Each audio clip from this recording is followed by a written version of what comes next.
Hey, folks, welcome back. It's that time of the week. 2 hours of annoying the shit out of people. I found a piece of Big League Chew on my ground here, Pat. I'm very upset about that. Now you make me nervous. At least the ground's not sticky or anything like that, right? No, it was like if you took it out of the pouch, just a strip. Big League Chew? That can only come from one person. And it's the one we talked about that's similarly in your house when she's home. Yeah. Slabo. Yep. Slabo. Yep. My female Hey. Slabo. Good evening, everybody. Right? Good evening. I'm pouring a beer now. I poured some of the bourbon. I needed it after that dance recital today. Oh, nice. We have to. We'll hear about it. It was. So everybody, we're back, and pour yourself a nice beverage. We're gonna have some fun tonight. Tonight we're gonna talk. I was trying to think of something cool to do, and I'm like, I don't think we did this before, but discuss there's so many different movies that come out, and everybody's trying to be that next horror icon. Yeah. So let's discuss. Hey, who do we think could be the next horror icon? There's a few on here that are pretty obvious, that are well on their way, and some like off the beaten track ones I picked, and I figured everybody in chat could throw a few more in there too, and let's have some fun with it. And we got that going on. What else?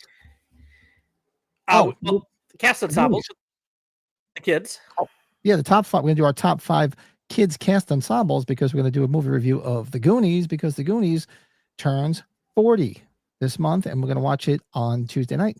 We threw a poll up there on Tuesday, and everybody said they wanted to do the Goonies. So I have to make sure I get the invite out to Darren because we know it's his favorite film.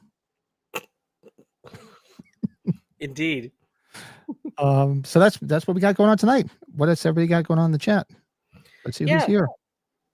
Who's here? Blake. Who's here? Blake is in the chat. What's up? Hey, From Blake. all the good names are taken. Did that con happen in Mississippi yet for you guys? Oh yeah, you were supposed to go to a con. Did that? Yeah, let us know if that happened already. Maybe it's coming up. It was Jordan's fault, but he was in the green room. He wouldn't let us go.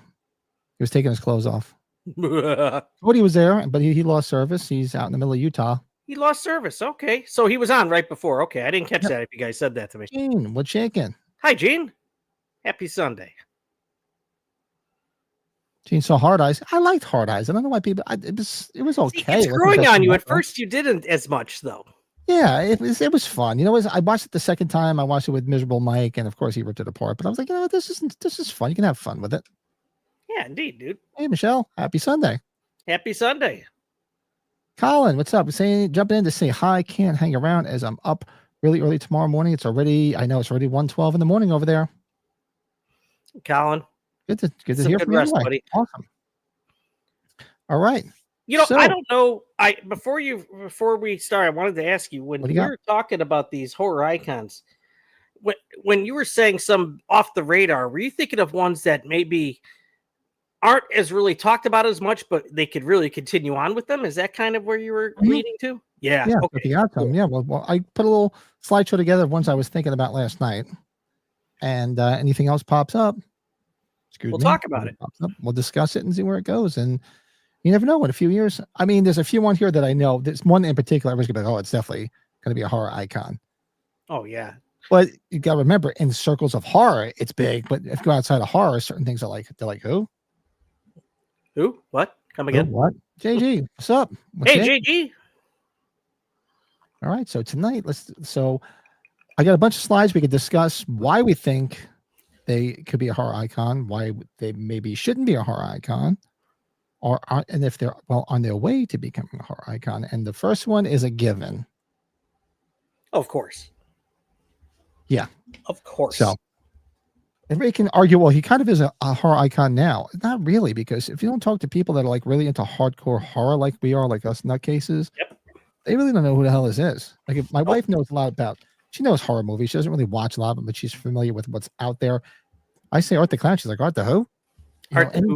Any casual film goer is really not going to know unless you're really, I mean, especially with the way Art the Clown is. That's some raunchy shit. So if you're not into it, you're not into it. Did you see what was all the messages? Damien Leone, he came out saying you're gonna learn where he came from, I guess, in this next movie, supposedly in the first few minutes of the movie. I think so. Yeah, I think he's gonna do a little bit of an origin backstory of where he came from, which is fine. Hey, be fun to know where the hell he came from. Don't tell me he's got like a thorn cult or something, you know? Yeah, if he's got a tattoo, forget it. I don't want to hear that. Jay said, I disagree with you, man. I literally saw kids dressed as art last year. But that's the thing. The people that are into it, you know, he's not necessarily like I said, you can go on the street and poll 20 people and ask them who Art the Clown is. To me, an icon is somebody, like, even if you don't watch it, you know who the person is. And 20 people on the street probably won't know who Art the Clown is, but they're going to know who Freddy is. They're going to know who Michael Myers is. They're going to know who Jason Voorhees is. But probably going to know who Chucky is. There are modern day Universal monsters, right? I guess that's the best way to say it. I think Art's on his way by all means. I think, you know, he's definitely getting there. I mean, he's absolutely well on his way. That's why I think he's the person on this list the most is probably going to be considered a horror icon. Keep losing the sound in my headphones. I think it's time for new headphones. Yeah, he's been 7 movies, but like icon status just doesn't mean how many movies you're in. It just really means like pop culture consciousness.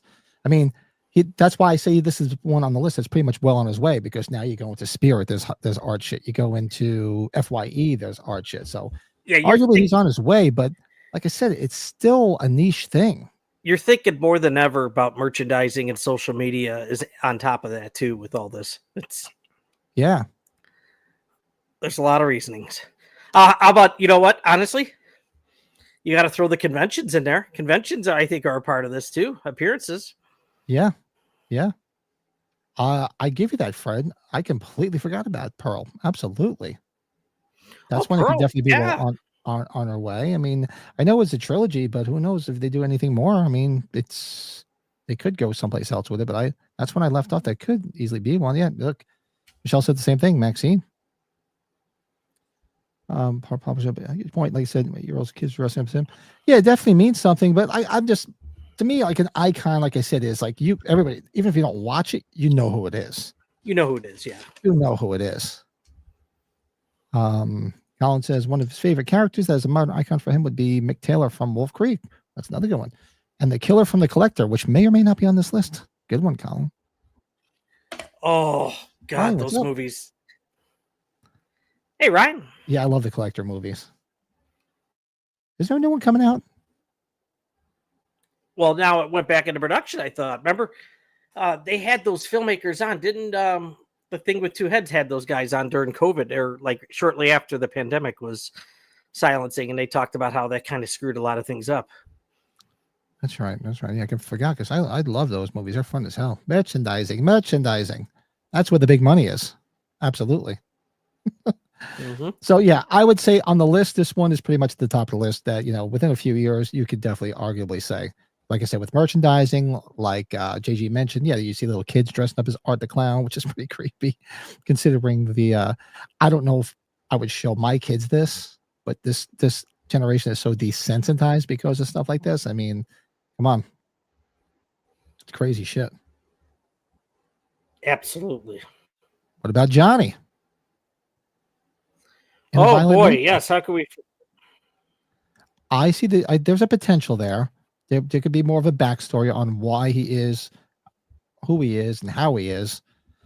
I particularly would like them to film it a little bit differently, because it was kind of like a lot of walking, and I'm like, I get why they did it. I actually want to see. I want to see him in the face without remember when he's unmasked looking at the car, right?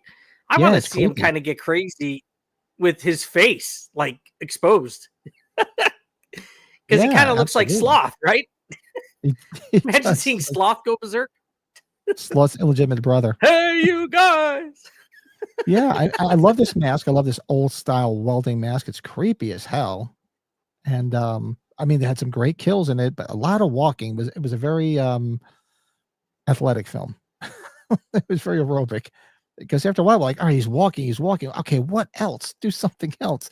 The kills were cool, but not for the amount of time that we saw him walking. And I know they said it was supposed to be like you're playing a video game, which I get. I'm not a gamer, so it doesn't do anything for me. But they could expand this character, and it's something, you know, could become popular. And hey, you never know. You could start seeing these masks pop up in Spirit Halloween. Squidward, yeah, Jordan, that's right, true. It's like Squidward. Yeah, the mask goes. Yeah. Third Wolf Creek and Collector Movies. Yeah. Yeah. Black Phone may or may not be on this list too. See, Colin's got them all. Let's see. All right. So Johnny, I think Johnny's got the potential. Indeed, buddy. I think this has some serious potential to become, because it falls right into the vein of the Scream, where it could be a different killer. Because it's going to be a different killer. Yeah. There'll be a whodunit. The mask. I mean, did we see these? No, this came out towards the end of last year. So I guess if we're going to see them, we'd probably see them over the summer at Spirit if they start producing masks of this. It's a fun time. Yeah, it was okay. Yeah, you can't take it seriously. Bill liked it. We know Bill liked it. Ooh, hold on. I got to grab something, Pat. Oh, hey, easy. Don't grab that on camera. I was thinking about that, Ryan, when I was doing this. I'm like, Smile would be great, because I was meh on the first one, but the second one was really good. But I was thinking, I'm like, I mean, as far as like an iconic film, it's fine, but there's no one particular killer. You know what I mean? It's just weird. I thought of that, though. I could see the franchise becoming iconic if it keeps, because part 2 I thought was great. So I definitely get that. Hard Eyes, Hard Ons. But this one definitely has it. I think Hard Eyes could, they could put a new one out every year around Valentine's Day, and it could be a different killer. It's going to be a whodunit, just like Scream. So I think it'd be fun. Fred says the Smile movies makes me think of that old silent movie, The Man Who Laughs. The man character's movie was the inspiration to the Joker. Really? Do you use the same final girl in the repeats of these? I think you do, right? She was good. She was good. Her. Why not? Make her the central focus. Why not? She survived. At least let her go on. And it could, depending on where it went from there, it could be different people, just like they brought different people into the Scream franchise.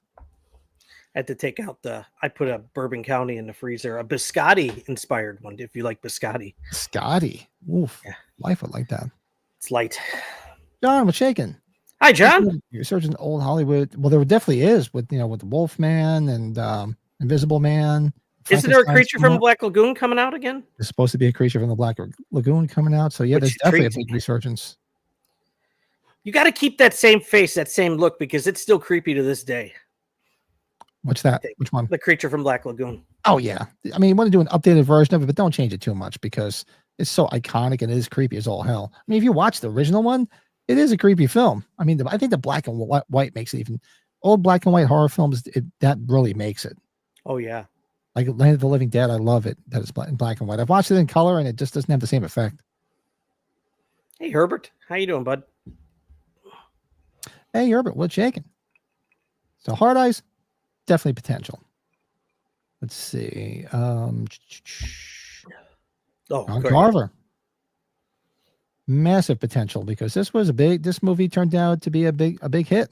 And I know they're working on part 2, leftovers or whatever they're going to call it. There will be leftovers. And this one could possibly have a different killer too. Same thing. This could be a whodunit, just like the original one. And I found a lot of fun in this, and it was a surprise that how well it did. Mm-hmm. And it was definitely well made. I mean Eli Roth is a good filmmaker. So I'm looking forward to seeing what part 2. Part 2, I think, is it next year? Or is it this year? Well, they're starting to film it at this upcoming year, this upcoming fall or late summer. All right, so it'll probably be the following year. And I should have wrote down the girl's name, the final girl in this movie. I just met her, what was that, last month, Pat? What a sweetheart. I hope she does a little bit more. Very nice. Hey, go check out Hard Eyes. I know there's mixed reviews on from what people are saying, but I thought it was fun. Yeah, I think you found another way to use Valentine's Day as a killer, and I thought this worked out well. I know it's a different film than the Valentine movie with Denise Richards. I think I like Hard Eyes more.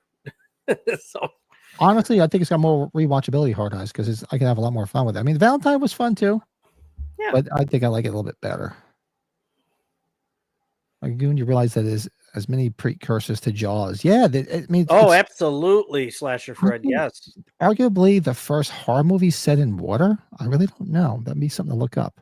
Was it one of Clint Eastwood's first movies? Yeah, I think The so. sequel was, I think, not the first one. I forget. Slashers get on that stuff. Yeah, I think it was the sequel that he was in. But yeah, I arguably I think it's the first horror one in water. I could be wrong, but that's what I'm thinking. You remember when your father, my father, saying it was the one movie that gave him nightmares because your parents don't usually say too many things like that. At least mine didn't. He says My they father gave him didn't watch nightmares. horror. My father didn't watch horror movies at all. My mom would watch like she liked thrillers, not necessarily horror. I mean, she did tell me the story of her and her friends going to see Psycho when it came out in 1916, scared the shit out of them.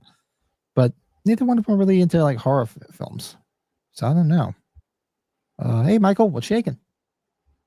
Gory's in the house. What's shaking?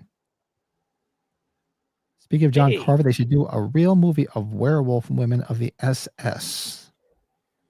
Is that a book? Sounds interesting. Mm-hmm. So you have some SS. So you have some Nazi werewolves. That'd be interesting. That'd be really interesting. Uh-huh. Shades of Even for Vendetta. Yeah, right. You're absolutely right. Yeah, it does do that, Jordan. Yeah. Gives you those vibes. It says the original creature still kicks ass. I've seen the conceptual renderings for a new creature, and it looks more like the Shape of Water.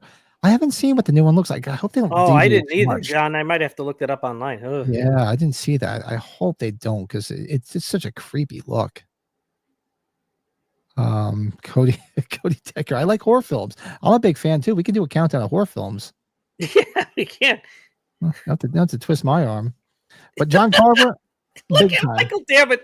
He says so does Jordan Decker. Jordan Decker couldn't even get it out before Michael said it. That was great. Talking of Valentine movies, we should do a watch long of X-Ray next year. X-Ray, why do I know that? I don't know, but it came out. I don't remember seeing that. It's the year I was born too. Yeah, it sounds familiar, but I don't remember. X-Ray, huh? Yeah, I don't remember. It sounds familiar as hell. I think, but I just swear, because I remember seeing something like that, and I saw it in the hospital. Like, it sounds familiar, so I'll have to look it up. Here it is. That's got quite the cover, Colin. Oh man, what's the cover look like? Hold on a second, because I'm pretty sure I did see it. It sounds familiar as hell. Look at that cover. Looks kinky. I think I did see that. Yeah, but John Carver, I think he's well on his way, especially if part 2 does as well as the first one does. I think we're in for another horror icon. So let's see who we got next. Well, yeah, we got a new one coming out here in a couple of weeks. I think this is going to be a good one. I think you got a new one. It's a few weeks, right? Yeah, right? Yeah. Mid to end of June. End of June. So this is going to be interesting. This one, I mean, yeah, everybody's going to compare it to Chucky, but I don't know. I just thought it was different, and it was a lot of fun. And creepy as hell, too.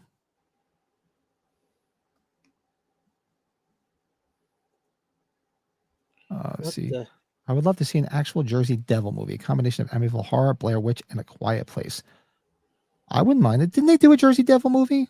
Or was it made for TV? Didn't they do one about the Jersey Devil? Correct me if I'm wrong. Did they? I thought they did. My name is Megan. I don't think I like you. I'm going to kill you.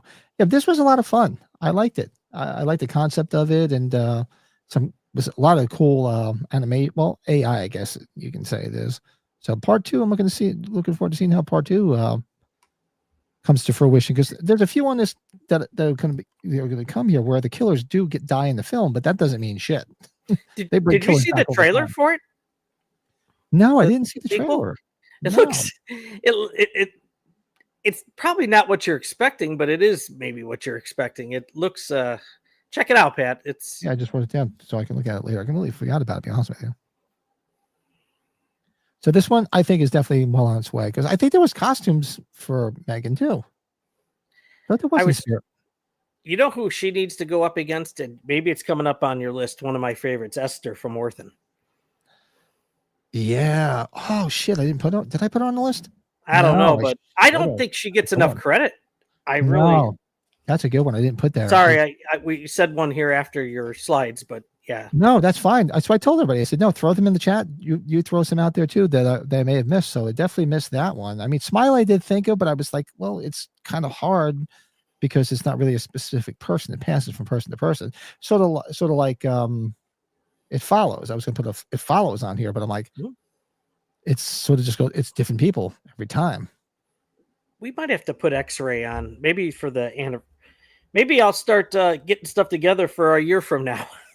That's kind of like what we did with all the anniversaries. Oh, okay. I did see that, Colin. Okay, I remember the Hospital Massacre, and I remember the movie with Barbie Benton. Oh, I did see that. Oh, you're right. It says it on IMDb. Alternate title, Hospital Massacre. I did see that. It's been a long time, but that's right. I did see that. I'm like, it sounds familiar as hell. It got a whopping 5.0 on IMDb. Yeah, because that's easy to remember. I haven't really watched a lot of movies with Barbie Benton in it, so it's easy to remember. Daniel, what's shaking? Yeah, the collectors. Like I said, yes, on this list, but I think Megan is definitely a rising star and the possibility of a horror icon. Oh God. Yeah, just to say, like I said before, just because somebody dies in the film doesn't mean they can't bring it back somehow. You know, they brought for me, back that were dead. I don't know if I could give I enjoyed seeing it, and I don't know if this is a repeat viewing film for me. That's the only thing. Honestly, me neither. I threw it up there because it was popular. A lot of people did like it, and hey, if you like it, I'm not going to sway you either way. I didn't dislike it, but it just is not a lot of rewatchability for me. But spoiler alert, what happens in the film, but it's something that they could easily pick up on if you watch the film and see how the film ends, and they could go further on with it without spoiling it. I can't wait till you watch The Monkey. Oh, it's from Anthony Perkins' kid too. Yeah, I gotta watch The Monkey. I was looking for I gotta Shock the Monkey. Shock the Monkey. I gotta watch The Monkey. Megan is the new evil sassy Terminator. I like that. Yeah, Michael, go watch Longlegs. It's not bad. It's some people seem to really, really like it. What I like the most about it is like you look at this picture. Would you ever guess in a million years this was Nicolas Cage? No. Looks like they threw a bunch of cocaine on Gene Simmons. A coked out Gene. Yeah. Even though he's a Mr. Straight Shooter, always has been, right? Yeah. Oh yeah. Him. No, none of that stuff. I haven't seen long. Yeah, Blake, check it out. I would never dissuade anybody. I tell everybody to go watch it. The only movie I would tell people to stay away from is Skinnamarink, because that's 2 hours of your life you'll never get back. The fans of like Seven or Zodiac, right? The Zodiac Killer movie. You got to give Longlegs a chance. There's some good stuff in there. Yeah, and what's her name from It Follows as the detective? And it was, I don't know. Great. She was. There was something about her performance that was just a little off for me, but it was good seeing her in a different role. She's easy on the eyes, and it was a cool whodunit. When you find out at the end how it all wraps up. I thought it was. That's a good statement, JG Michael. I would I concur, or I should say I agree. Oh, it's not at all. I mean, it's definitely takes elements from several different horror films and sort of puts it together, but it was just something different. And I think that's what people were looking for at the time, something different instead of the same shit. And it definitely, I think it has the potential where if they did a few more of them, hey, you never know. Yeah, people are coming out with a mask like that. The impact of the vulnerable agent too, and there's a lot of it's about her too. It is. It's more about her backstory too than anything. Hey, what's up, Matthew? Hi, King Matthew. Hope you're doing well, man. The Scorpio and Dirty Harry was inspired by the Zodiac Killer. Yeah. I'd love to see that. I mean, they've never done a remake of Dirty Harry, have they? Oh, maybe when he goes, God forbid. Yeah, well, he just turned 95. What, over the weekend? Over the weekend, yeah. Bless his heart. I saw Darren just did a whole thing because he got, I guess, so I think it was a 4K restoration of Dirty Harry, and I've seen how good it is. And I've got to go back. I haven't watched Dirty Harry in so long. That's such a great film. Maybe I got to get on that kick, but Pat, like do we have to have like the most elite TV to see how great quality these new versions are? It's like as long as I can see it, it's nice and clear, right? I'm the same way. I mean, well, he's a cinephile big time, so I get why he's getting all the good ones, and I'm sure he's got all the setups. So you can see the difference. If you see it, you'll probably be like, "Wow, look how great this is." But I mean, my TVs are nothing fancy, so. Like, I guess I could only have that opinion with Halloween, like you probably. It's just like shit. Yeah. Like watching a full screen version of Halloween's pretty bad. Yeah. That's a anamorphic widescreen film. Yeah, Art the Clown, I put him at the top of the list because, yeah, I think if anybody is pretty much poised to be that, it's definitely Art. Yeah, I thought it was just something off about a performance, but I guess that's the way it was supposed to be played. But she was good in it. I'm really looking forward to the second it follows.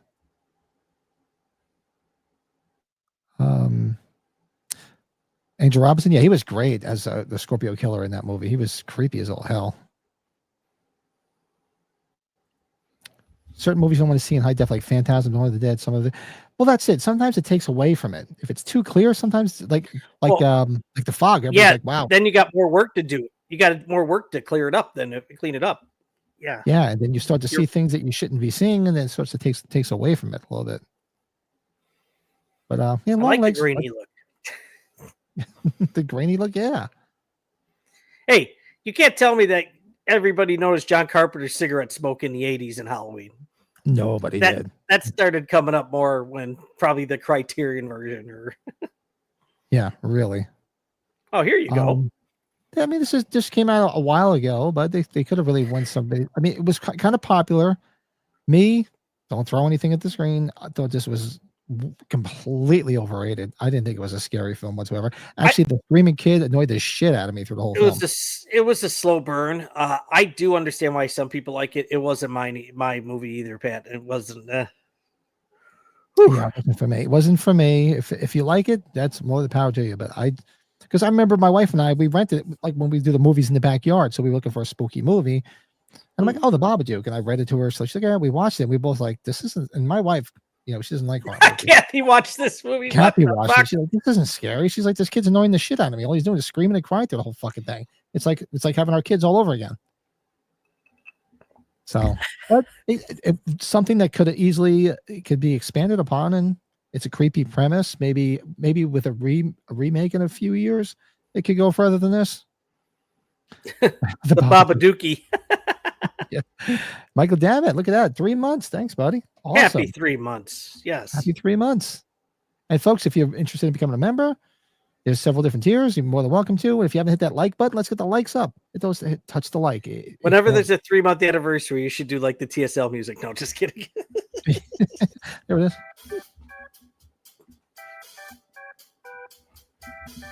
Wait for that copyright strike.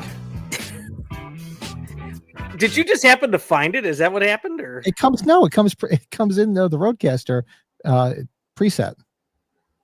And I'm sure if we went all through YouTube, somebody else does that too, right? Sure. Yeah. You hear, well, let's say if you use a lot of the free YouTube music, you hear a lot of the same stuff from like, the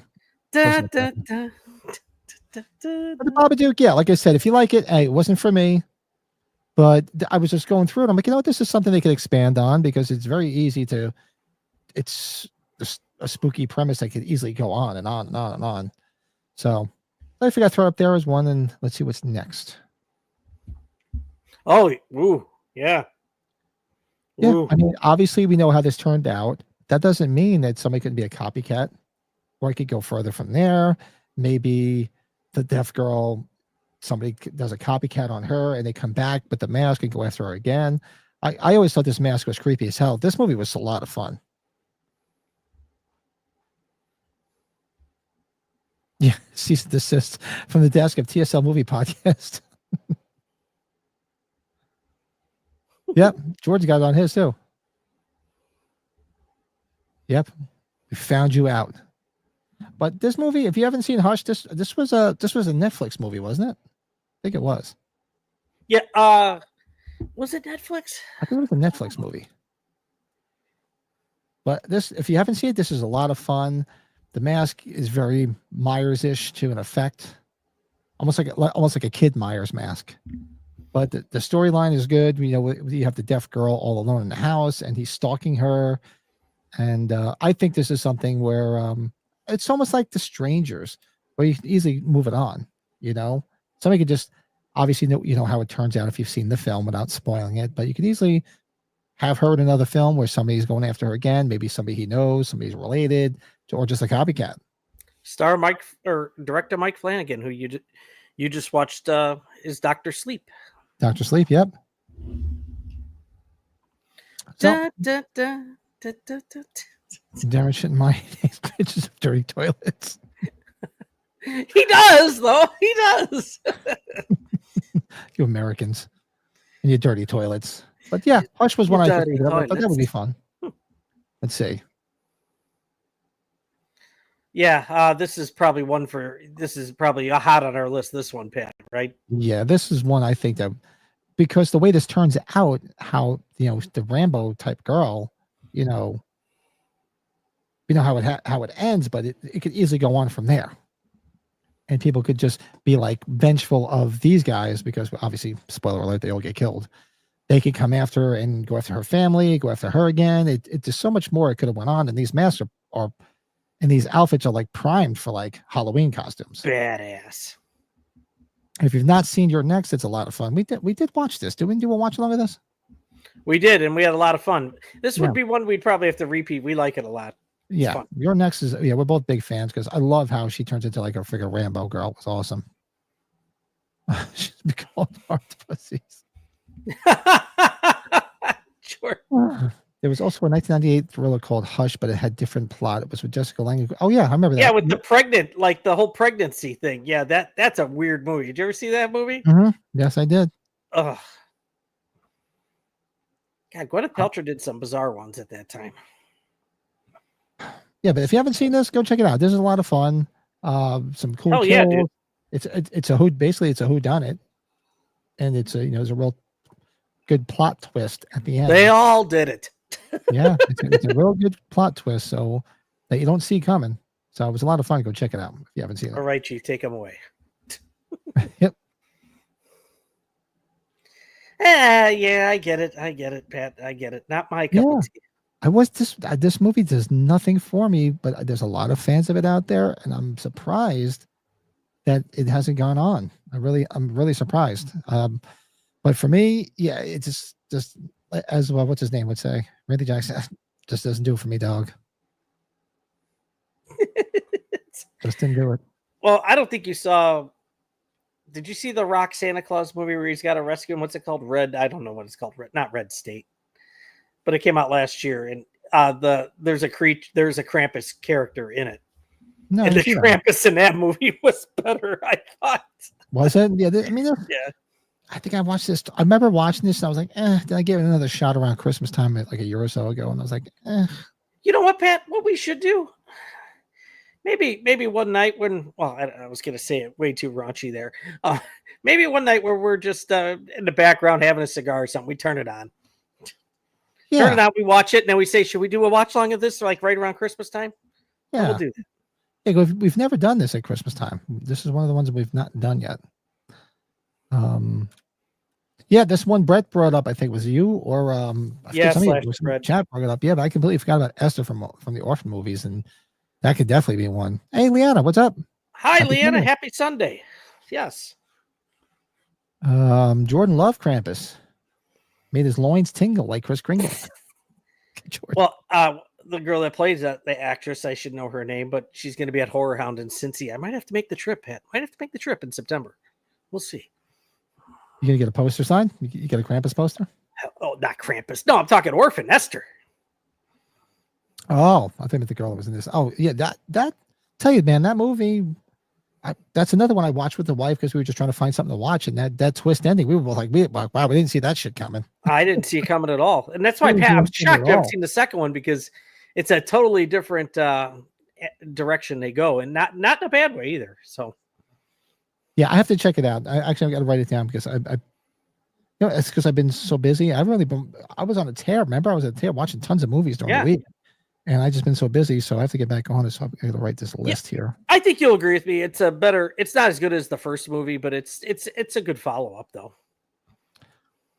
Soul fan, what's up? Thanksgiving. John Carver has potential to be the next horror icon because Thanksgiving 2 is coming later this year. Yeah, fan. Yeah, absolutely. Yeah, you haven't seen Thanksgiving actually? Wow, I thought you would have seen that. On our list, and absolutely, I think that's got a big potential. I think didn't they have John Carver on mask last year at Spirit? I think they did. They're out at whatchamacallit has them, our Trick or Treat Studios. Yeah. And the guy that played him, like all the mask times, another great guy too. Another cool actor. Forgot his name. God dang, I should remember them all. Anyway, Blake has not seen any of these other than Megan. Come on, Blake, you got to get caught up. I would have thought Blake had seen Thanksgiving, but see, these are all horror movies you guys could be doing for your 31 Days of Horror too. All of them, whores. Whores. But Tony, she was a hoa. So yeah, Krampus, like I said, if it's your cup of tea, I was surprised because, I mean, from what I remember, it was pretty popular. People liked it. They liked the concept of it. It could have went on. So we brought this up earlier, The Collector. I'm a big fan of these two movies. I love these movies. Is that a shot from the second film, though? And it might be. Smiling? No, I think it's just the way his face is. The way his face is, yeah. Yeah, I forget because I just grabbed. I kept trying to get decent screen grabs of his face, and it was nothing good. He looks like the Machine in 8mm. Did you ever see 8mm with Nicolas Cage? The character in there with the leather mask. Yeah, Machine. Hello, Machine. This is sort of like the Gimp Rambo. The Gimp Rambo. He's a pretty tough motherfucker. Mm-hmm. But once you get to the end of the second film, you're like wondering what the fuck, right? Yeah, right. That's why everybody's wondering when the third one would be coming out. Not trying to say any details. The first one's like, well, even the second one, Pat, they're kind of like, they're like Home Alone horror movies, right? Booby traps around the house. Yeah. It's a good way to put it. Yeah. So I'll give it another shot, Jordan. It starts out a little slow, but then once the repairman breaks into the house, and the things really get crazy after that. There's a fun scene in the first Collector where the one teenage girl comes home with her boyfriend. Do you remember that part yet? Yes. That's such a great part. You'll appreciate that one, Jordan. Keep watching it. Oh, wait, I didn't even think Jordan was the one putting that comment. Oh, yeah, you got to get through the whole movie. There's a scene, you know exactly what I'm talking about when the girl comes home with her boyfriend. Yep. Oh, you'll enjoy that one. It's a good, that gives you about a good 20, 30 seconds there. Yeah. Josh Stewart isn't in the collection. I won't watch it. Is that who it was that played the Collector?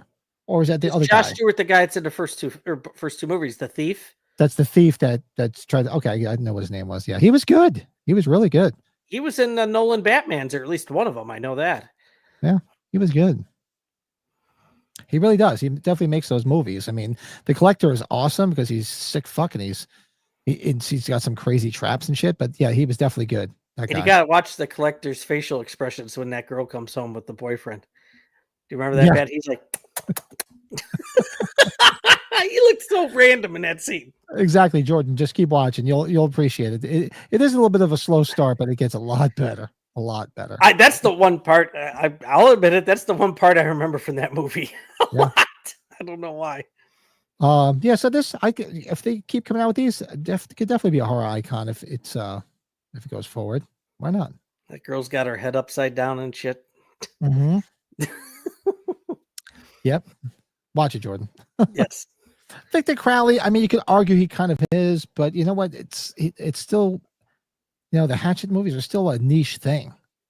I think we need to watch them, Pat. I don't know. Maybe that's, maybe we do a couple of members only streams where we do like two of the movies back to back or something. I don't know if that would really catch a lot of people to want to do that, but maybe not. Maybe we should. Maybe not a members only stream, but I definitely need to go back and watch them again. But there's definitely potential here, but it's still a niche thing. Like if you mentioned most people like Hatchet, us Halloween fans, because of Danielle Harris being in the first one, we're like, oh yeah, Kane Hodder as you for your Friday fans. So it's got that crossover appeal for both franchises, but it's still a niche thing.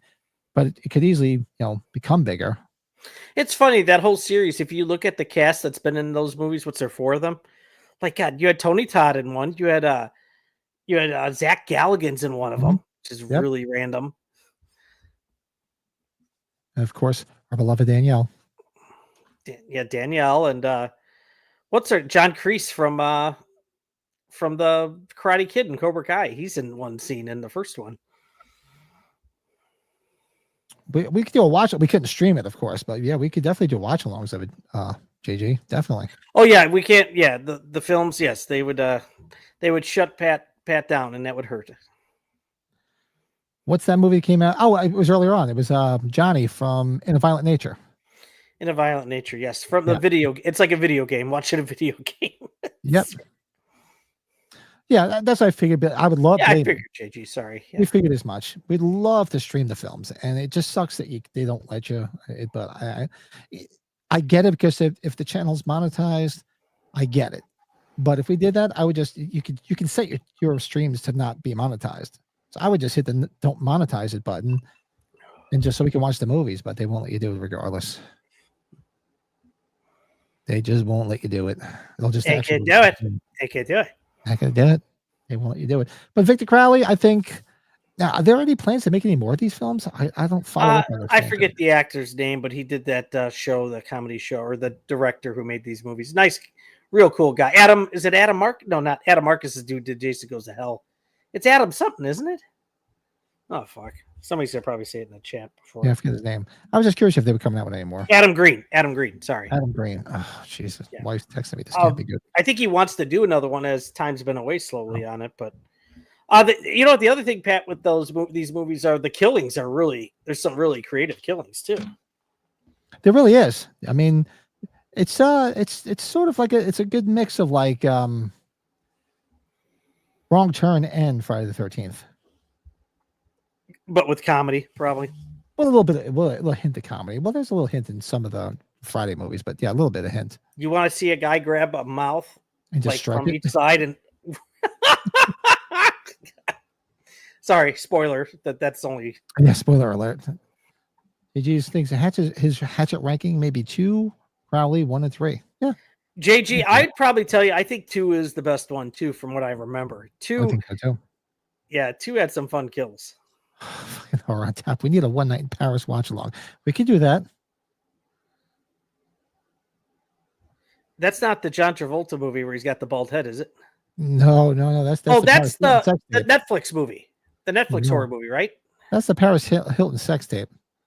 Oh, I'm so stupid. I'm sorry. Of course I would know that. My apologies. But moving on from Victor Crowley, who I think has potential. Yes, but the new one coming out soon. I think this has potential. Yeah, Ethan Hawke. Ethan Hawke wasn't. He was on the good side and the Purge films, but here, or the first Purge movie, but here, yeah, he's pretty damn cool in this. Yeah, he was. This movie was. I went in there not knowing anything about it. I just heard a lot of people saying how much they liked it, how cool it was. Watching, I was pleasantly surprised. He was creepy as hell in this movie, and the storyline was really cool. I liked it. And my biggest thing is like, yeah, I know it was set back in like the late 70s, so things weren't as connected as they are now. But it's like, look, if you lived in that area and all these kids kept disappearing, I would take my kids and move, first of all. And why wasn't there more people out there trying to find these kids? My only complaint. But I'm looking forward to the second one. Should be fun. Yeah, it's I like that it takes place in the era that we enjoy, right? Too, and we'll see where this next one goes. Yeah. Next one looks like it takes place like in a snowy, or it takes place like in snow time or in a snowy area. I don't know if it's in the winter or if it's. So this is your 15-year-old's favorite one, the black phone. Jordan's his nickname back in college. Still is now, isn't it? Oh, he just corrected you. It's in his top 7. Oh yeah, don't get the. I've had my kids yell at me. Hey, I didn't say that, Dad. Yeah, but there's a lot of potential here. That mask is it's creepy as hell. It has all vibes of being an iconic mask, and so we'll see where the second one goes from here. I know the first one did well. I think everybody's looking forward to the second one. I did see the I did see the trailer for the second one, didn't I? It wasn't really. It was weird. It wasn't exactly like it was like a teaser trailer. It was like a quick teaser snippet. It was weird. Yeah. So they did it last night during that Netflix thing I was asking you about, like that's where they showed the Happy Gilmore 2 trailer and Frankenstein. Oh, that's right. You have to go. I have to go check out those out too as well. My name is Happy Gilmore. Moving on from Gordon Decker. I mean, the Grabber. Santa, Christmas, Bloody Christmas. Do you remember we watched this? Did we watch this before seeing it? We did as a watch along before ever seeing it, right? I think we watched it for first time as a watch along. And we were entertained. I found it fun. The girl, it was cute as hell. There was a lot of references to music. You know, they were going back and forth, which was kind of cool. And the kills were great. The robot Santa, hey, it could just keep look. They keep killing Chuckies. They keep killing Terminators. Why not? They could easily bring back a Terminator Santa. And it's got a great look too, with the eyes and the mask. Badass. Tailor made for that. Yeah, I think this is just Pat and JG thinking that it could be. Yeah, this is just sparking conversation. Will it ever be an icon? Odds are probably no. It's just things that could, like if it caught on enough, like if this was popular enough, it could easily be like, because an icon is something that's got to be like you remember exactly what it looks like. You know that Myers mask, Jason's hockey mask. So it's usually you send it around some type of a mask or some type of an outfit, or like or a particular thing like a Chucky. It's usually not just something that's just like some guy. It's usually something centered. Like this right here speaks of like an evil Santa. Like if it really took off, it could have been cool as hell. Yeah. Like if what's his name playing Billy. Or not? No, it's in the Silent Night, Deadly Night. Our buddy from Halloween Ends is playing the new Santa killer. Oh, Rowan Campbell. Rowan Campbell. Yeah. If he survives and he's pretty good, that could probably become something. Maybe if they change it up. Yeah, I do like the actress in this though. She was a lot of fun, cute as hell. Which did I see the Violent Night? He's getting the sequel. Oh, Violent Night's getting the sequel. I didn't put that on here because it's not really. He's sort of like helping people. He's not, horror guy. There was a lot of Violent Night's great though. But Violent Night's a lot of fun. I will have to check that out though. Things will be different. I don't know. You know that one, Brett? No, I don't remember that one. I'm writing it down. I don't know that one. But Blake just yeah, time travel movies are fun. Yeah. Blake, if you haven't seen it, it's on Prime. If you have Prime, you got to watch Totally Killer. That was the horror time travel movie that came out. What, 2 years? Has it been 2 years, Pat? I think it's like Pat really liked it like I did. I thought it was a lot of fun. Really good. Really fun. And may or may not be on this list. Oh, damn. Oops. Speaking of time travel movies. Heck yeah. I mean, I don't know why people really gave the second one a Blake. hard time. Cool. I liked the second one. The second one was fun. I mean, yeah, it was a little bit more sci-fi. I should revisit it. I didn't like it compared to the first one, but that's it definitely wasn't as good as the first. I'm not going to say that, but I didn't think it was as bad as everybody said it was. I think it was a lot of fun. The first one was way so much fun, and because when I saw it, I'm like, oh, Happy Death Day. The name of it just didn't. It just sort of sounded like a real B, cheesy, straight to VHS, like crappy movie. I was like, I'll just watch it, just like but it was so much fun. The girl is cute as hell, and the final girl in these, right, Pat? Yeah, she's got some grit. She's good. Yeah, she was a lot of fun. She was. I think, didn't I have her on our list when we talked about Final Girls for Friday? I think we probably both did. Yeah. So if you've not seen this movie is a lot of fun, and the second one it's like I said, it's more sci-fi. The second one's it's much more time travel-y, but it's definitely went a lot of fun. Different direction. It happens. Yeah. So this one I would definitely, and I think if I remember correctly, I thought I saw this mask in Spirit last year. I thought Trick or Treat Studios had one already. Yeah, more than likely. I mean, Trick or Treat Studios just whores everybody out. God bless them. Second half of Back to the Future 2 is pretty hard because you see the alternate time. Yeah, it does get dark when they see the alternate universe because of Biff. It does get dark. I agree 100%. Yeah.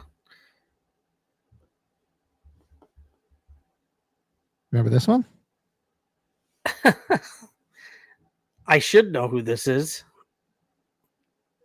Who's this is B? B from The Babysitter. Oh, well, yeah, because they made a second one, right? Yeah, she was the vampire. And this was a great scene where she stabs him in the head, because this is something where she could just go on and just keep going on and killing because she needs to kill to survive. Yeah. And let's face it, Samara Weaving, just, I'll watch it. Blake was just reminding me about time travel horror movies. The other one that a lot of people were talking about was on Netflix, Time Cut. That one I was disappointed. I don't know if anybody liked Time Cut, but that was I don't think I've seen it. Yeah, not as good. But I think I saw Babysitter 2. So yeah, this is fitting. Yeah, I can definitely see this go on because she's easy on the eyes. There was some cool kills. It was a good twist because you didn't see it, especially from the first one. You didn't see where this was going. You were like, "Whoa, wait a second, what the hell just happened?" So I had fun. I had fun with it, and the second one was a lot of fun. So why not? I threw it up there. Why not? JG says, "Yeah, B friggin' rules." Yeah, she's good. Awesome. She's a killer bee. There you go. Totally killer. That's the Max Headroom killer. You need to get this fucking mask. It's awesome. I told you, it looks like an evil Max Headroom, right? Yeah. Yep. It sort of looks like my friend Rob from high school, too. Shout out to my friend Rob Heil. It looks just like him, too. With the vanilla ice edge to it? Yes, big time. It looks just like my friend. So this is from Totally Killer. So we just talked about it a little bit earlier. This is somewhere they could easily keep going with this, because if you watch the storyline without spoiling it, it could easily be moved on. So much fun. Well, it was a sleeper too. I'm not saying it's like the end all be all, but like Blake said, he likes time travel movies. Time travel and horror. Yeah, you could do it. There could be some more creative films with this. The one I did forget, It's a Wonderful Knife. I did forget that one. I didn't really care much for it, and I completely forgot about it. But you're right, I could see that. I had high hopes, and it kind of so did I. And it just kind of it was. Maybe I should give it another rewatch. You still got to watch Founders Day, Pat. That's the one I told you got to watch. It's free on one of the stations. My version of Jack the Ripper or the Night Stalker. I'm still waiting for the prequel time. That would be good. I'm surprised they haven't done that. It really, especially in this day and age of so-called elevated horror, to do a Jack the Ripper movie with a Night Stalker could be really, really interesting. Who could play? God, now I'm thinking, who could play a new Darren McGavin, like from the Night Stalker, who could do that? Now I'm going off target here, subject here. No, but I'm thinking it's not to think of that though. I think Tommy Lee Jones might be too old now. Yeah, you'd have to get somebody around his age, but who would be good for that? Yeah, I have to think about that. But that would be something interesting to see who could step into those shoes. Mm-hmm. Oh, JG saw that. Okay, cool. Yeah, I believe that's all I had. That's all the ones I had. So if you guys feel free to throw some more in there. Those are the ones that just off the top of my head and a little bit of research found. A couple of other ones that everybody threw out there was Tom Hanks. I don't know. I can't take it seriously. Yeah, I don't think I would. Yeah. I don't think you watched it yet, but the movie Haunt, we've talked about Haunt with all the masked people in the haunted house. I haven't seen it yet. Yeah, oh, Pat, I'd be shocked if you didn't like it. You got to watch Haunt, bud. I don't know what it's on now, but anybody in the chat seen Haunt? Haunt is fantastic. Valentine's Day director Eric Blomquist has a few great horror movies. 10 Minutes to Midnight with Caroline Williams from TCM2, and She Came from the Woods with William Sadler. Not Don't Fuck in the Woods. Yeah, no. Yeah, Don't Fuck in the Woods. Not at all. Look like a couple of Lucha Libres. I remember you sent me that. That's right. I have to check it out. Leave it to Blake. Mike Hunt. For those who don't know, that's for you Porky's fans out there, especially. Love the tagline. Some monsters are real. Oh, they definitely are. From the writers of A Quiet Place and producer Eli Roth. So that can help you there with that. I keep on forgetting that, Jordan. Shoot. Clown from Hell House LLC movie. I can see that. Yeah. Like I said, that throw some in the chat. Keep throwing them in. Those are just ones I came up with. So I figured we get a dialogue going. It'd be a lot more that I definitely forgot. One I could kick myself for forgetting was Esther from Orphan. So I do like that film. Oh, we are related in a way. So yeah, so feel free to keep throwing some in the chat if you guys want. Throw some in the comments afterwards if you're watching this if on the way to work tomorrow, or if you're sitting on the bowl or passing the time. And make sure you guys hit that like button too. I keep forgetting the little thing here. Hit that fucking like button, people. Let's see how many likes are we up to if I hit this up here. And we got to get that clock for the watch along. Is it still giving you fits? I got to figure out how the hell to do it. Yeah, we only got 6 likes. Come on, people, hit the fucking likes. Uh-oh. Yeah, I got to hit Davey. That's right. Figure out how the hell to do that goddamn thing. I'll figure it out. Yeah, I'll figure it out. All right. So what do we got on the Bobs tonight? We can go right into our top 5. Actually, we'll do a movie review because for those who don't know, we're doing our watch along on Tuesday of the Goonies because the Goonies turns 40, which is man, these movies hit these milestones. Hey, you guys, making me feel so damn old. Holy crap. But yeah, so we're gonna do a watch along on Tuesday of the Goonies. So let's do a quick movie review of the Goonies. Hold on a second, let me get this out of the way, and we got this. Let's do it.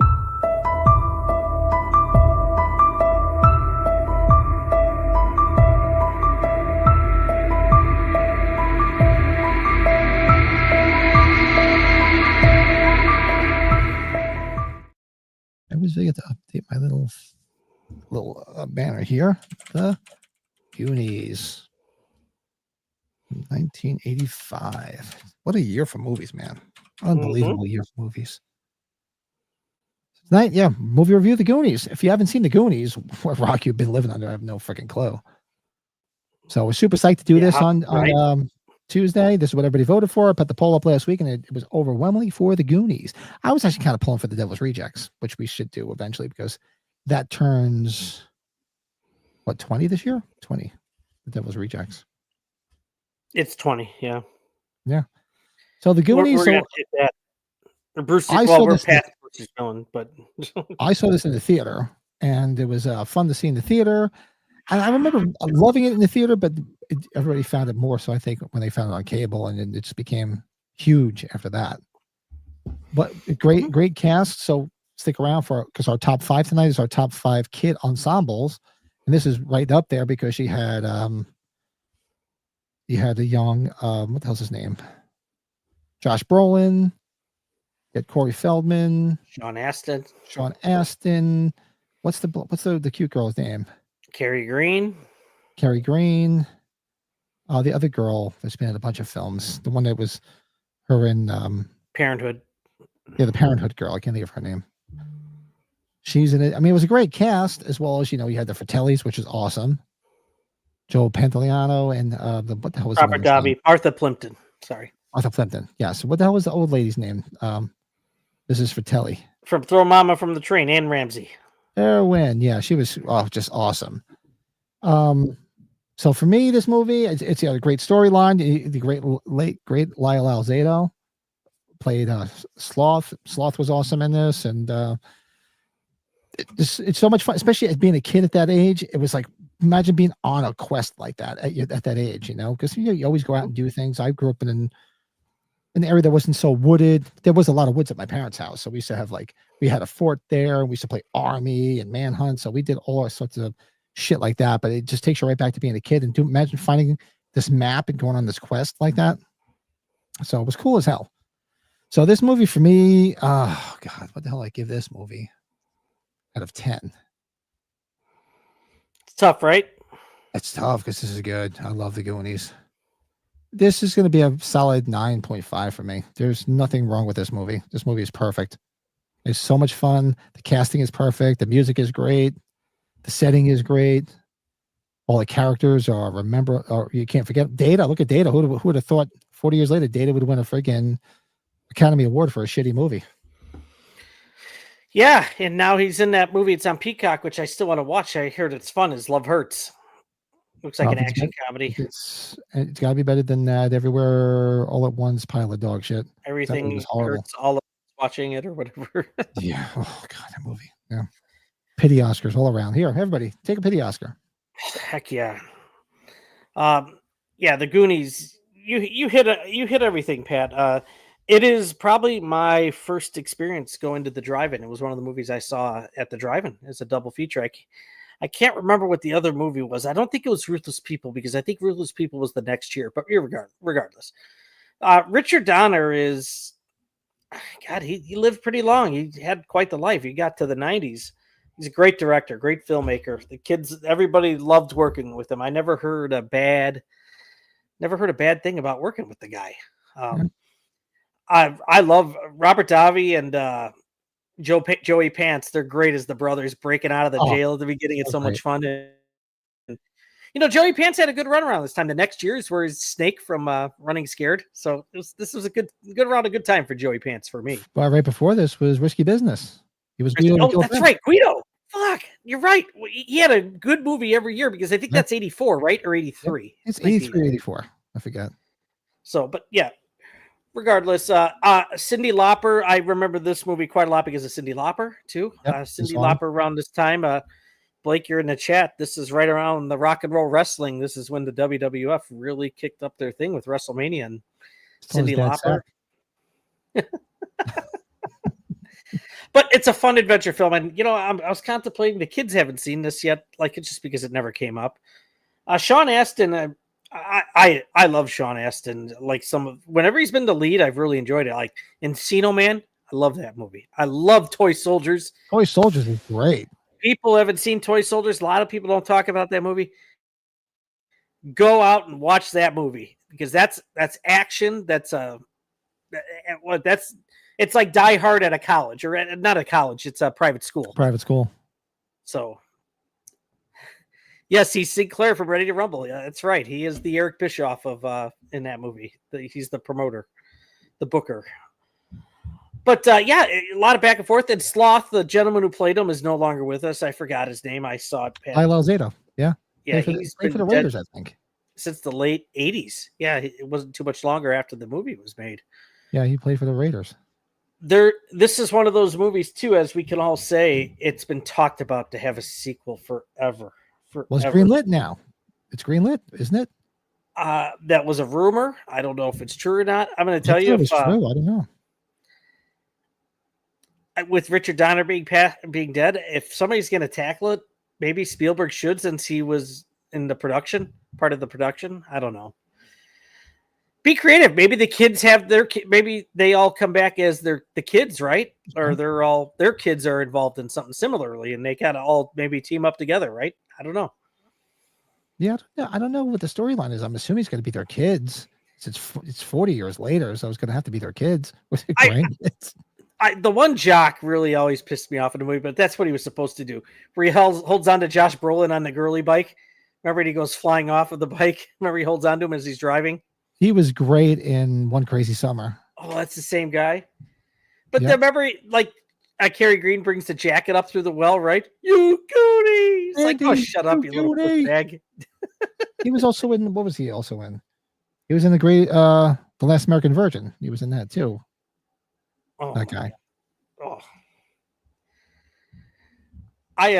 But I got to give this. I'm going to give this a 9, Pat. Do you remember the reporter at the end of the movie? What does he say? We're at Cauldron Point, and we're looking at what appears to be a pirate ship. Do you remember that? There should be he's like a pirate ship. I just love Sloth is still helping his brother, the brothers and the mom, right? Still helping, yeah. With the super, but come on, when you first saw him tear off the shirt, right, and it's Superman, he tears, and it's like, oh my god. You had to pop at that time when that Superman shirt came out. Yeah. Richard Donner's classic horror movie, The Omen, was his only movie that Jerry Goldsmith ever won an award for. Yeah. And I'm going to tell you too, Slasher Fred, if you didn't know, do you know Richard Donner directed The Toy with Richard Pryor? He also directed several episodes of The Twilight Zone. But you think after this that he goes to the first Lethal Weapon? Oh my God, that first Lethal Weapon movie. I tell you, I used to think the second Lethal Weapon was my favorite, but I think the first Lethal Weapon. Oh no, he didn't do. Richard Donner didn't do Wise Guys. That's what's his name, Brian De Palma, which was weird for him to do a comedy. But that's around this time. Goonies, like 16 Candles and Spinal Tap, all gained cult status after the original release. Oddly, the Goonies did limited business theatrically in Canada. It's played on TV within a year. Yeah, it did pretty well in the States because I remember seeing it in the theater. It did pretty well. That was the year I started working in a movie theater, and actually, I started right after that because I remember going and paying to see it. Pat, did you at least play the first Nintendo? How the first Nintendo came out, the Goonies 2 game? Because the Goonies 2 game was a lot of fun. No, I had my cousin had Atari. Nintendo. I had Atari. I had Sega. I had ColecoVision. I never had the Nintendo. My cousin had. I just So you went with the Master System instead of Nintendo. Yeah. Okay. That was I think that was the last system I ever owned was the original Sega that came out. Yeah, John. I think I might have to agree with you, buddy. It's tough to. It's got to be right. That's all I'll say. Yeah, I don't know why. Why all of a sudden they're doing this 40 years later? It doesn't make sense. I mean, they're just running out of ideas, I guess. But I got into it again with somebody at the dance recital today. One of my old bosses from the video store days.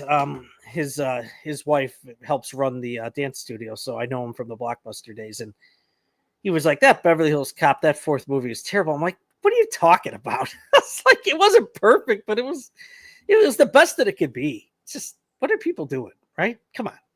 Sloth Kid, could you imagine that? Oh my Sloth God. Jr. Oh my God. I'm going on a tirade again, Pat. I'm sorry. I got upset. Oh yeah, Captain Lou and all those Cyndi Lauper videos. And shout out to Cyndi Lauper, who actually got inducted to the Hall of Fame this year.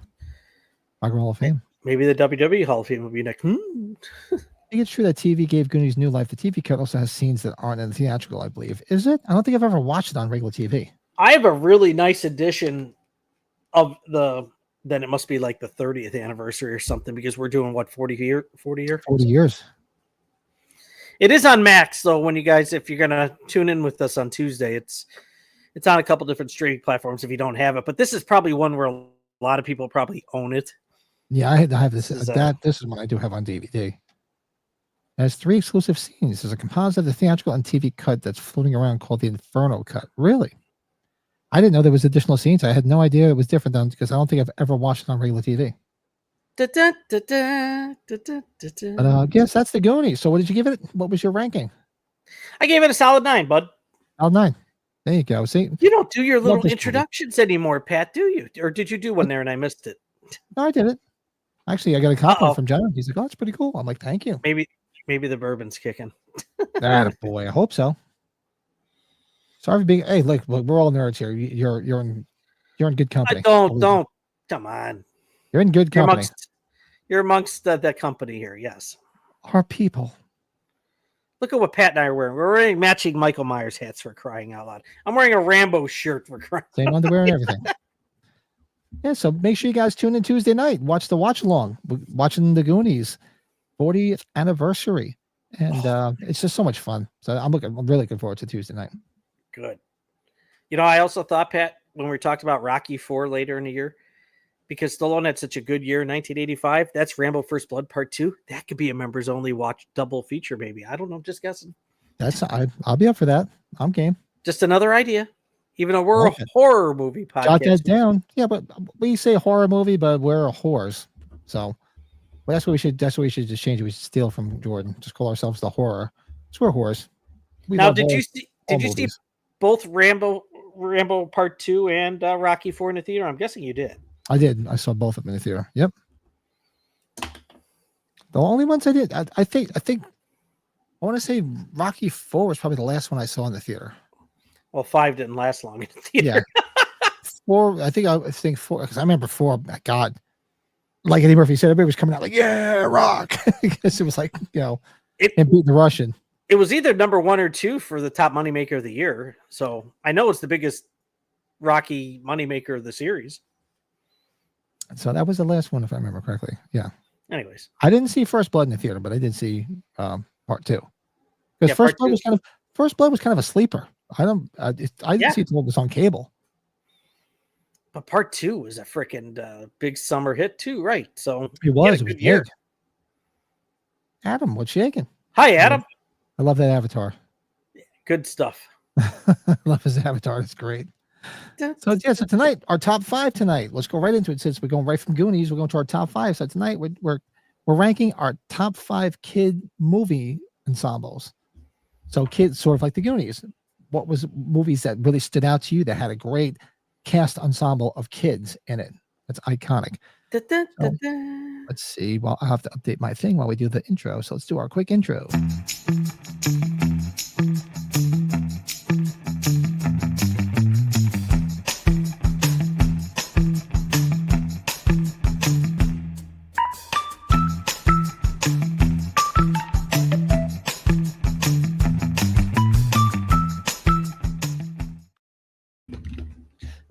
There it is. Tonight, we're doing our top 5 kid ensemble movies, right on the heels of our review of our ranking, rather, of the Goonies. So I'm trying to think of something. I said this works perfectly because we're going to watch the Goonies, and it's something I looked through my mental Rolodex. I'm like, we didn't do this yet. I heard Brett just crack something. It was too loud, wasn't it? I'm like, I just heard it. I heard it. Awesome. So top 5 kid ensemble movies. So my number 5, what did I put here? So number 5, actually I just watched this not too long ago. What is that? This is the Biscotti Bourbon County. That's the Biscotti Bourbon County. Don't worry, I'll save a bottle because you're intrigued, I think. Very intrigued. Yeah. The Phantom Toll Booth. Is that a kid ensemble movie? I've never heard of that. I was not aware of that, as Wayne would say. This is not My Beautiful House. This is Not My Beautiful Wife. I've never heard of that one. So for me, I went old school because this was a series I grew up with. I loved. Not only do we love the person who was the main character for some of them, but I had to put the Bad News Bears on here. We got a match. Number 5, Bad News Bears. Nice. Yeah. Okay. As we're getting going here, like I know there's ones we could do as teens, but I kept them all under kids. Maybe you did too. Yeah. Well, look, if you want to mention the Goonies, there's some that are teens and some that aren't teens. It's a mix. It's a mix, but I would think it's mostly kids. They're all under 18. Put it that way. But okay, you finish. You started, and I'll follow you because the Bad News Bears. If you've not seen it, it's classic comedy kids filmed. You had a young. What the hell was it? The guy that played Walter Matthau's the coach. Well, yeah, no, the guy that played Freddy in the remake. Oh yeah, Jackie Earle Haley. Earle Haley is in it. Who's the young girl in it? Tatum O'Neal's in it. A young Tatum O'Neal as like she's like the tomboy, and just the rest of all of them. It's such a great comedy. And who's in it as the other coach? Vic Morrow, the late Vic Morrow's in it. That's it. Vic Morrow is the coach. Is the other coach of the team. Joyce Van Patten's in it. Yeah, I mean, if you've not seen the Bad News Bears, there's a few of them, and but the original is great. Yeah, and actually, the new one's got moments too. Billy Bob Thornton rules. Oh yeah, it's. I mean, it's just that's basically what he is in Bad Santa. He's like that same person. Monster Squad, right there, right from Ronnie. That's a great one. The great Michael Ritchie directed it. That's right. He did a lot of films. God, he did Fletch. Same guy that did Fletch and The Golden Child and The Bad News Bears and The Island. That was his one horror one, right? Or he's probably done a few, but those are his 4 big movies. Nice. Yeah, you're spot on, Pat. The movie I always remember because they are bad, right? But then it's all heartbreak really in the end. But not until Walter Matthau gets out the Coors Lights or the Coors beers and hand them out to kids. Yep, he's always got that cooler full of beer, and it's just hysterical. Oh, the convertible. God. Oh God! There's one thing I'm going to put you in that category. You and I will remember is him handing out the beers to the kids. Yep, that's all I always remember that one. It's awesome. He's like, yeah, I'll take one. I'll be a lush. Oh, good stuff. All right, so that's our number 5. Throw some more in the chat. People throwing some in the chat. What's another one here? Ernest Goes to Camp. Blake. Yeah, Blake's got some good ones. Heavyweights. Camp Nowhere, I would throw in there. He's starting to throw out these Disney ones. Very cool. All right. Heavyweights. You would like this. Okay. Oh, I probably would. Hey, what's up, Nick? What's shaking? Hey, Nick. Happy Sunday, man. The worst, which is all female cast, especially for Tim Curry's character. Which one is that? That's now Jim Bob, The Sandlot. Yeah, The Sandlot's a good one. Oh, Pat. So you know what happened on Friday night? Did we not talk Friday? No, that was last night. It was on one of the stations. Lisa had never seen Vice Versa with Judge Reinhold and Fred Savage. Oh, really? I couldn't believe she had never seen it before. And so that's a fun one. I fell asleep like the last half hour. She's like, that movie was so good. Uh-oh. My neighbor's up. Shit. Yeah, did the Yankees win today? I hope they did. Stand By Me. Yeah, that's coming up. So my number 5, right from Jim Bob's mouth to my mouth. My number 4, rather, I should say. Stand By Me. Classic film. Classic kids' journey film. Actors, director, author. Just had everything, right? They had everything. They had everything. Look at I knew Ronnie. I knew you were going to throw Meatballs 2 out there. You can throw Meatballs 1 out there too. See, I didn't throw Meatballs on this list because I love Meatballs. Okay. Because it was really more like teen or young adults. You know, the only kid you really paid attention to was Rudy the Rabbit. If Bill was here, I'd be singing that damn song. Set the night, the music. Where he sings. Oh God, yeah, he would definitely be singing. Little Rascals, yeah. I guess I might be biased on this one because it's Chicago, at least the first one. My number 4 is Home Alone because of the whole family. Macaulay Culkin and the rest of the kids. No, besides him, there's not really anybody else besides his brother that are known, but that ensemble just works so well at the beginning and the end of that movie. And those movies hold up. Heck, my kids they love both the first 2 films at least. Oh yeah, every kid loves that. You know, moving it to New York, I was 11 or 12 when that second one came out, and I was like pissed off that they moved it to New York, but that's okay. I understand. They need some love too. Just kidding. Home Alone, number 4. Adventures of Babysitting. Yeah. Oh fuck! Now I'm forgetting a Chicago movie right there where Mike throws that at. That's actually a good one. That's a real good one. That's a good one. Fuck! You know what? I forgot. Don't tell mom the babysitter's dead with all the people that are in that movie, all the kids. That's a good one too. That's not on my list either. But we love our Christina Applegate. And Danielle Harris and Keith Coogan. Yeah. I only thought of it because Mike brought up Adventures in Babysitting. Keith Coogan's obviously in that. Yeah. Yeah. Well, the key Meatballs 2 as kids with an alien as a storyline. Yeah. What the hell's his name? Meathead? Is it Meathead? The alien's name? Meathead? Isn't that the director of freaking Stand By Me? Rob Reiner. Yeah. Is it Rob Reiner, Meathead? That's me. He's the original Meathead. He's the original Meathead. Nice. Thank you, Slasher Fred. Good call.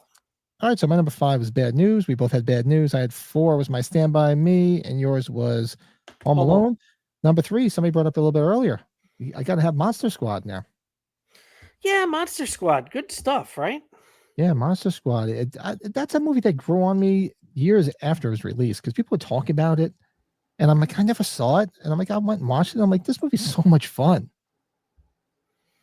Lots of fun, isn't it? Honey, I Shrunk the Kids. That's a good one too. Look at the name. You must have had a good nap. You're throwing them out there. Yeah, right. My next one, The Babysitter's Dead is a cult classic. I never saw the original. Who's in the original, Fred? The original is the one they came out with. It with they came out with a new one a couple years ago. I haven't seen it though. Escape to Witch Mountain. That's a good one. It was in the theater for only like a week or two. I hear it's actually pretty good. The remake. It's a little bit different, but I'm just talking about the OG one. Same with you. Yeah, that's on me too. The 90s, I remember the Disney movies that used to be on like Sunday nights. There was so many of those, but I remember watching them. Back Do in you the remember? day. Do you remember the Don't Tell Mom Baby Sisters? They remember Gus in the movie that they work with. Remember what movie he's in? Which one? Remember Gus is the guy where she sprays the super soaker on his pants, right? Gus is the guy where he looks like he's pissed his pants. Don't you remember Gus and Don't Tell Mom Baby Sisters Dead? No, but I'm trying to remember what movie he was in. He's the main villain in Men at Work. Oh, we're looking for the tape. That's right. Oh, I didn't think of that until you put it. I wouldn't have put that together. Oh God, those are the only 2 movies I think I've seen him in. He was great in them both. Yeah, he was great in that. I didn't even think of that. Holes. Tom and Huck. Now, unless I'm guessing, maybe Blake brought it up, but I didn't see it in the chat go by. Pat, did you ever see the movie Little Giants? That's my number 3. Oh yeah, no, I honestly, because I would think it was a lot older. I didn't see it, but I know the movie.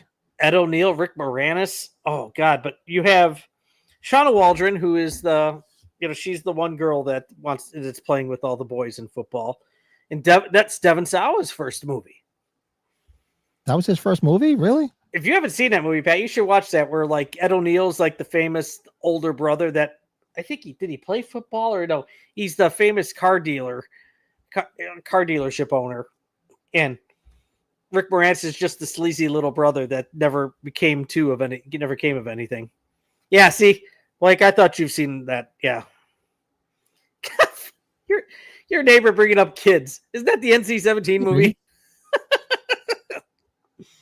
Was it the movie Kids? What movie is that? The movie Kids? Did you ever see Kids? Oh no, I don't think. Pat. Oh, Mighty Ducks, didn't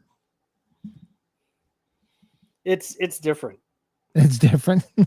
Now you're seeing it that way. I got to watch it. What impresses me is that your neighbor, your buddy is I'm going to say our buddy, because even though I don't live near you, I call him a buddy too. He's seen it and you haven't. Yeah. Maybe he's just saying it. Maybe he hasn't seen it. No, I've not seen it. Yeah. Little Giants also has the late Mary Ellen Trainor and the actress who played in all the Spy Kids movies. Oh, okay. I didn't catch that. Santino, what's up? The horror movie the Kids is rated NC-17 in 1995, though, Pat, if that helps you. The basket case, are we thinking what we were talking about earlier about horror icons, maybe? Because there's no kids at basket case from what I remember. No, I don't think so, Santino. Okay. Mike's like, I'm dropping some good. Yeah, you're right. You must have a hell of a nap. Oh, he's got on VHS. You have to watch it. Rookie of the Year. Screw it. I'm coming to Yankee Stadium. You guys are taking me to Yankee Stadium. I'm coming. Yeah, let's do it. All right, so that's our number 3. So number 2, my number 2, I'm going old school. The Outsiders. I was tempted to put that on there because did you read that book in school like almost everybody? Yeah, did, we had right? to read it in school. Yeah, we had to read it in school. S.E. Hinton? Is that his name? I think the author, right? I don't remember the name of the author, but I remember we had to read it, and I sort of skimmed through it, but I remember just watching the movie more so. Mm-hmm. But yeah, if you haven't seen it, I mean that movie, you go back to that movie. That movie is like the who's who of movies. I mean, you had Patrick Swayze in there, C. Thomas Howell, Patrick. Who else besides Patrick Swayze? Matt Dillon, Ralph Macchio, Swayze, Rob Lowe, Emilio.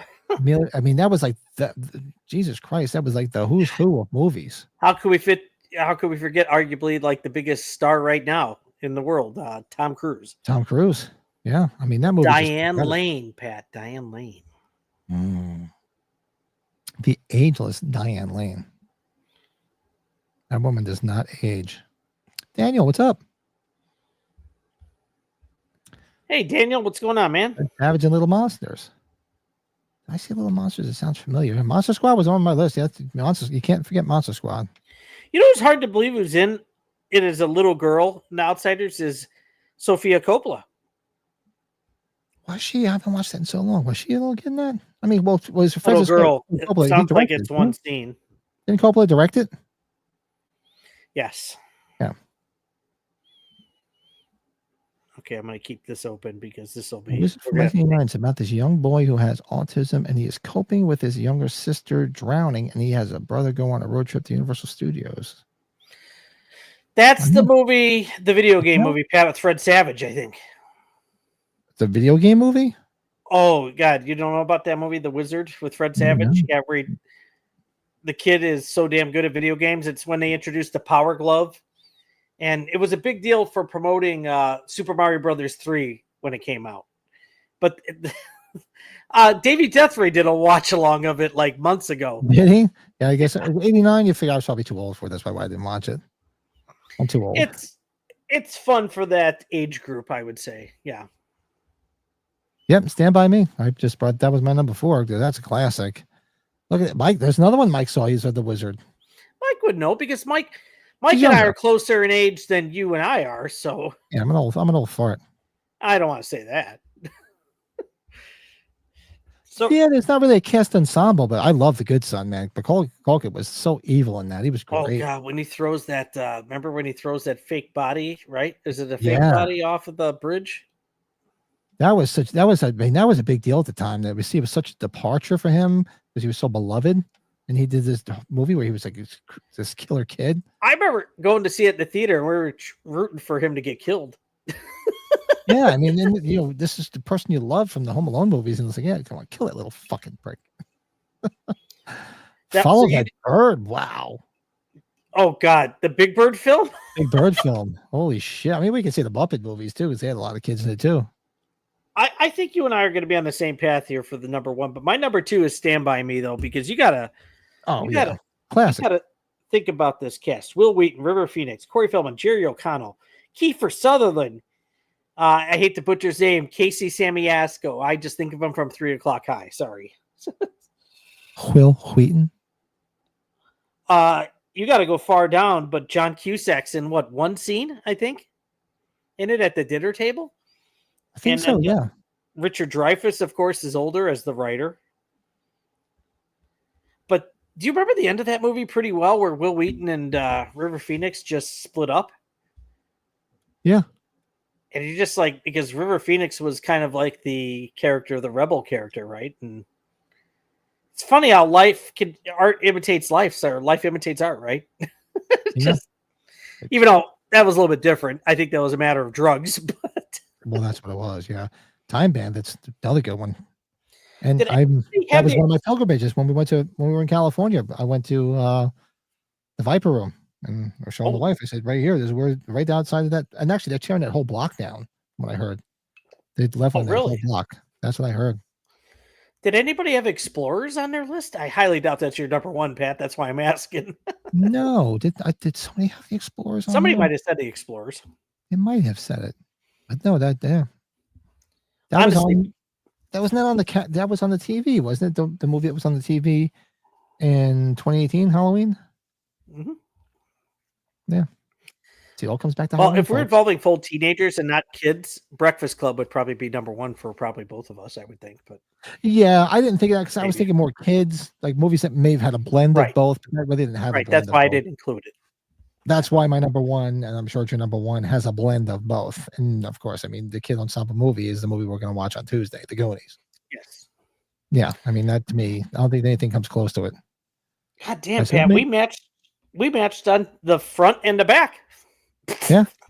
Our head and our ass. Who knew? Yeah, Bad News Bears. That was my number 5. You're gonna have to get that Tonight Show like drum thing. No,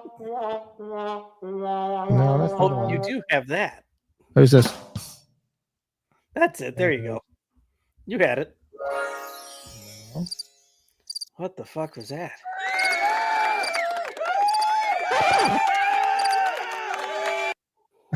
I'm just pressing buttons now, folks.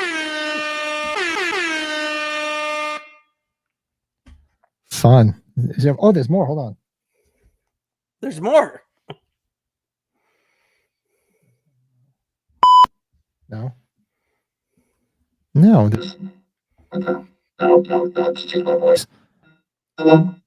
What the fuck? Echo. Now batting, Manny Mota. Oh.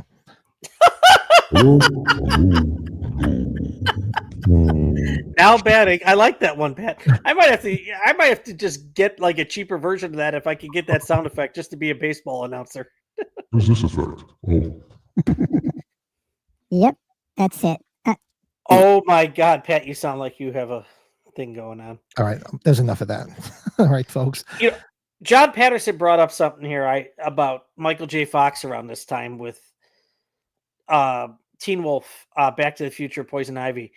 There was a point in time that he was shooting Teen Wolf and Back to the Future and Family Ties all around the same time. He was huge. It was like, fucking nuts. Yeah, he was everywhere. He was all over the freaking place. That's why when I see stuff, I see the way he is nowadays, man, it just breaks my heart. That guy. Right. This is, if there's a year, and obviously it's easy to say this, if there's a year that made Michael J. Fox's life, it's probably 1985. Mm-hmm. I would say so. Made his career. Time Bandits. I didn't see I got to go check out the Black Phone 2 trailer. I got to check it out. Jordan says, yours has more presets than mine, you son of a bitch. I didn't upload anything yet, young man. I'll upload a few. How about the movie? How about the movie Milk Money with Ed Harris and Michelle Melanie Griffith? The two little kids that hire her, and she's the prostitute, right? She was hot as hell in that movie. You remember that movie? I saw it in the theater. I loved it. I thought it was fun. My favorite part is that when they bring her to the school, right? Well, no, before that, like when Ed Harris comes home and he's like, oh, I forget what the hell her name was. And he's just like, so what do you think? What do you say? He's like, I don't know. Thanks. Yeah, that's right. He doesn't know what to say. Oh yeah, she looked great in that. And the friggin' the killer pimp in that was Malcolm McDowell. That's right. That was right around the time I think he had been the what's the villain's name in Star Trek Generation? Sauron. Mm-hmm. He killed Captain Kirk. And god dang, Dr. Loomis killing the Michael Myers mask guy. What the hell? How's that happen?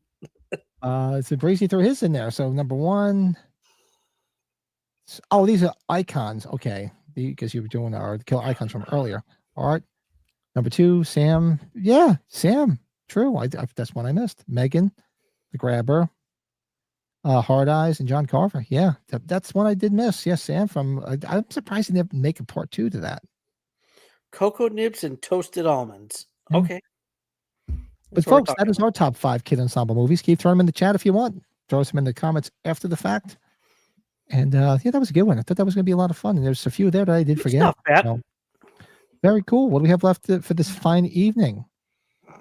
We did that. We did this. We did. Oh, so I know Brett sent some new stuff. So for those that do watch, they know that we are collectors. So do you have or do you need me to grab it? I've been good. I haven't got anything new.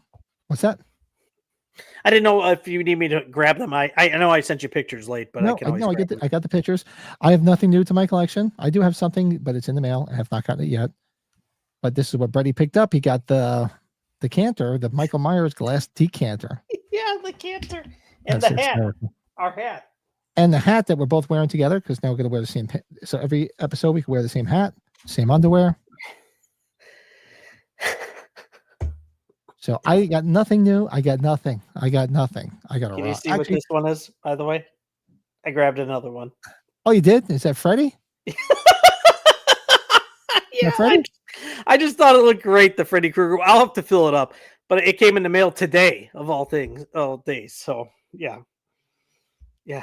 From now on, when I get nothing new, I'm going to do what I bought last week when I keep wanting to say Jody and Corden again because that's in my head now. When Cody and Jordan were here, I got a rock. What'd you get? I got a rock. Where's Cody? You thought I was going to break it, didn't you? I told myself to get a shirt made with that. It's going to say, I thought Cody was going to break it. We did do a Detroit Rock City watch along. We did that about a year ago. We had a blast. We're big Detroit Rock City fans. I think we've done. Didn't we do Detroit Rock City technically twice? Maybe we didn't. No, we did it once, but you know what? We could do it as a member watch along. Oh, JJ, we're Pat's a big Kiss fan regardless. We love that movie. I've been getting autographs on that poster for a while. So yeah. I'm actually doing so maybe we can do that as a members only. This way it's not like a duplicate on the channel. I know we've done duplicate watch alongs, but they've been for like milestones. But we can do that as a member one. Actually, tomorrow I'm doing 2 Kiss podcasts tomorrow night. Are you doing them tomorrow night, huh? Well, I'm pre-recording one with another Kiss podcast. They're going to come on mine, so I'm pre-recording that. Then at 9:00, James is in the chat. James Patterson. I'm going to send you the link later on tonight. So he's going to be live with me tomorrow night at 9, talking some Kiss. So for you Kiss folk out there, tune in tomorrow night. So beautiful. I got nothing new. I got nothing. So Brett sent me his collectible spotlight. So I didn't grab anything, but I'm going to grab something that I was thinking of. So I will get you his collectible spotlight. You grab something. I can talk away. The Goonies. Yeah, it's dark. But yeah, Corey Feldman signed his, and Sean Astin's is signed in silver. But these Goonies figures, they're made by Mesco, and they were made. God, they're over 20 years old. These things, they're very valuable though, and I think they've come out with newer figures since then, or another company did. But so Mikey's is signed too, but you can hardly see it right by his legs. It's like silver. Yeah, it's in silver. Yeah. Does he do a lot of cons? Sean Astin? Oh yeah, I've seen him probably at 4 different cons. Really? I'm trying to figure. I'm trying to remember if I've ever seen him at a con. He's probably been there. We just probably didn't see him. You're not going to believe it, Pat, but I think maybe it was it wasn't the Monster Mania. It was the previous Monster Mania before the one. I think I went to 2018 Monster Mania. I flew out there for, and I got him on my Toy Soldiers poster. So yeah.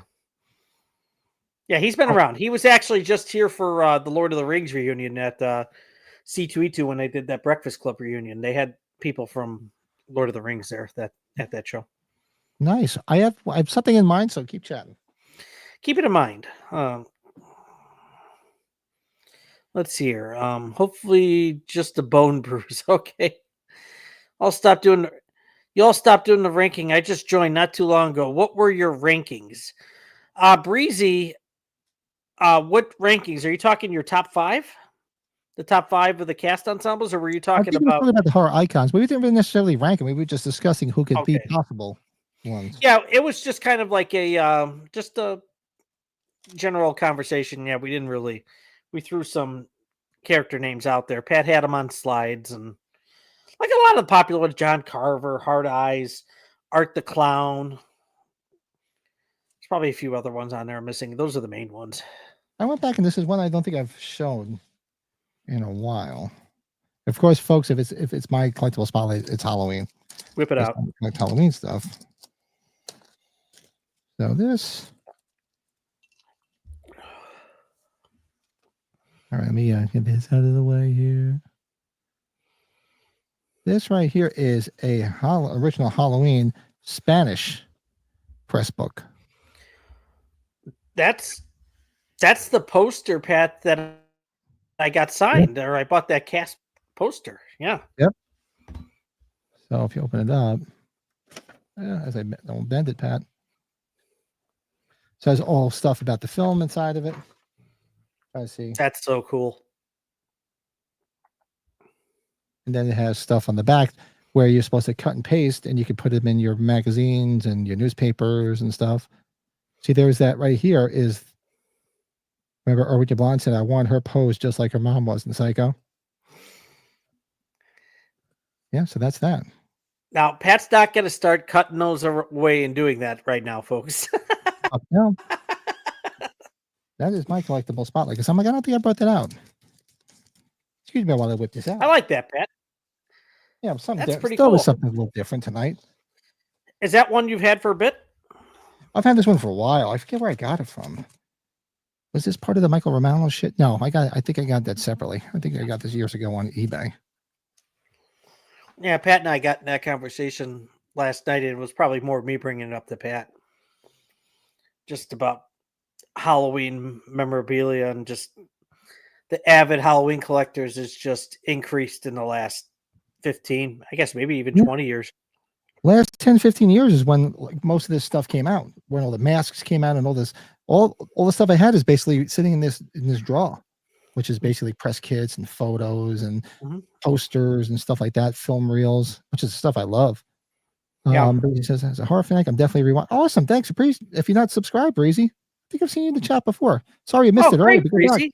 Awesome. So what we did was we basically just brought up a bunch of names that we thought could be possible future icons based on where they could go. And obviously the one everybody was pretty much saying probably is an icon yet, which I think is not there yet. That's just my personal opinion is Art the Clown, which is pretty much number one on the list. I threw out the bigger ones when you were grabbing your collectible. I said, Art the Clown, John Carver. We're talking about Hard Eyes. Mm-hmm. Yeah, Breezy, thanks for joining the chat here. Good stuff. Look at that. We made it under 2 hours tonight. Holy crapola. Oh, we did. Oh my God. I didn't even think of that. Yeah. And look I didn't even plug in my battery pad. What am I at here? This is pretty fun here. Let's see. We must be getting good at this. 16%. How about that? Does Detroit Rock City count as a kid ensemble? I'm just saying more of teens, but I didn't think of that. But that's a good one, though. That's great because we're big fans. We love Detroit Rock City. I'm going to tell you, like, if we did a ranking of our teen ensembles, that might almost have to be a top 10. That's a top 10 right there. That's easily a top 10. Yeah. Jordan just fell down his basement stairs, may potentially have a slightly what? Seriously, after all this, is he crying or is he laughing? I don't know. Wait a minute. You better not we were just in the chat room with you it was 2 hours ago. God knows what happened in 2 hours. No, well, that's what happens because he's not on screen and he's probably not wearing pants.